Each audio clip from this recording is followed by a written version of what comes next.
Përshëndetje, ku jemi këtu me bashkësimin e datës 30. Data 30. Data 30 na jep mundësinë, na jep kohën dhe mënyrën se çfarë duhet të bëjmë dhe ku duhet të shkojmë. Nëse neve kemi mundësinë dhe periudhën ku ndodhin fenomenet, ne jemi të përgatitur dhe e dim shumë mirë çfarë ndodh brenda një strukture, një pune, një karriere, një zyre dhe jemi të gatshëm të përgjigjemi kërkesave dhe mundësive. Data 30. Data 30 na mëson shumë gjëra mbi atë çka ndodh, jo mbi atë çka është, ose për të kaluar kohën. Data 30 korrekt.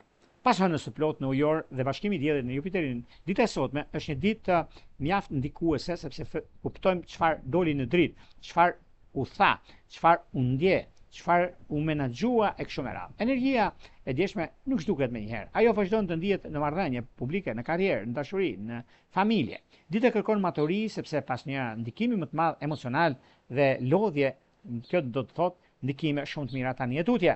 Ndikohet ende më shumë ujori, luani, demi, akrepi të dhjetë parë, sepse hëna e plot vazhdon të lërë gjurmë. Gjithashtu binjakët, virgjeresha, shëgjetarit dhe peshqit të dhjetë të tretë ndjejnë ende tensionin e afërditës me Marsin, sidomos marrëdhëniet në punë, në familje dhe në gjëra të tjera do të kenë ndikime në përditshmëri. Por këto shenja dita kërkon të mos vazhdojnë në debate, sepse ato që janë hapur dje, mirë të mbyllen aty.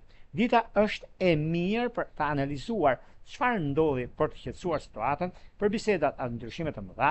Nuk është një ditë që mund të kemi domethënë problematika ose gjëra të kësaj natyre, por kontakte do shikojmë, sepse një kontakt shumë i rëndësishëm dhe sqarimet janë mjaft të mbara dhe mjaft ndikime. Por këshilla ime, mesazhi për këtë ditë është pas një dite të madhe, fiton ai që ditë të menaxhoj energjinë. Mos prisni sot ato që doli në dritë dje, sepse në këtë drejtim, nëse juve ndikoheni ose diçka nuk ju ka shkuar aty ku duhet dhe ju jeni në dilemë pse ndodhin këto fenomene, ose jeni në dilemë pse nuk arrihet kjo që ju bëni, por gjithsesi është një nga periudhat më afatgjat, është një nga periudhat që ndryshojnë shumë gjëra në ekonomi, ndryshojnë shumë gjëra në vazhdimsi.